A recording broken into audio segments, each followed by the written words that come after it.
This is Keith Fraser for Seconds Out. I'm here with Shane McGuigan, who's training George Groves for the big fight on Saturday night here in Manchester. George Groves against Chris Eubank Jr.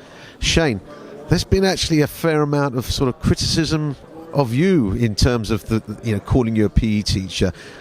Someone asked you, how do you feel about being called that? That's a little bit disrespectful to your ability, who's as a trainer and someone who's trained a lot of world-class fighters.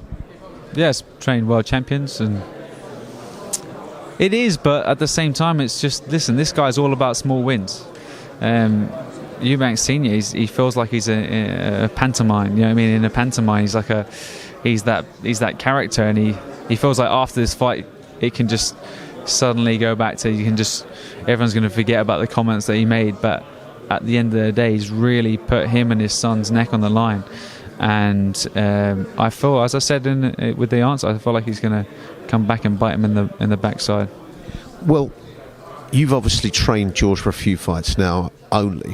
What have you actually worked on, certainly over the last few months for this fight? What have you worked on in terms of George Groves as a complete boxer and fighter since you took over?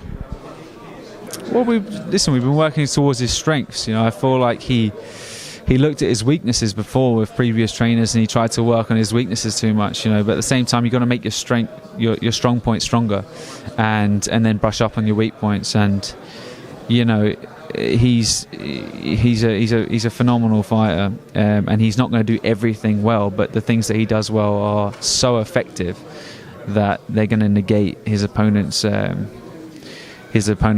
And I feel like come fight night, he's going to be the bigger, stronger man. He's going to be able to nullify him on the inside. He's going to hit him hard. He's going to be physically strong on the inside. Eubank Jr. has spent his career at middleweight. He's had a couple of fights at super middleweight against guys that are just walking punch bags, and they don't physically impose themselves. And and they don't punch at distance either. They don't set traps. They don't. He was able just to let his hands go without anything coming back. It's going to be a rude awakening for him on Saturday night. You say you've worked on his strengths, you focus on his strength. Can I just ask you just one last question? Listen, we're trying to make him the complete. We're trying to make him as good as he can be. And I feel like he's a world champion now. He's had three attempts at becoming a world champion before, but he's got his confidence back. He's got his mojo back. He's beat Shudnoff. He destroyed Jamie Cox. If you watch that fight back again and just mute the commentary, which was trying to make it entertaining, it was a completely one-sided fight. So I feel he's the best super middleweight on the planet right now. One last question before we go. I know you're a man in demand. How do you actually see the fight ending up? I'm not talking about the winner. I'm talking about, do you see it finishing early, or do you see it going the distance?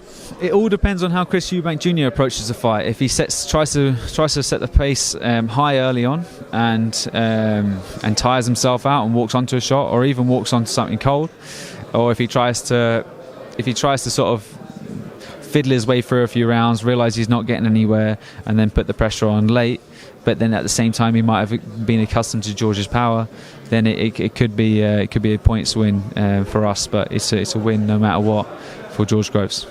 Well, look, I'm genuinely looking forward to it. I've said it millions of times on here. I wish you guys the best of luck. Thanks, mate. Appreciate it.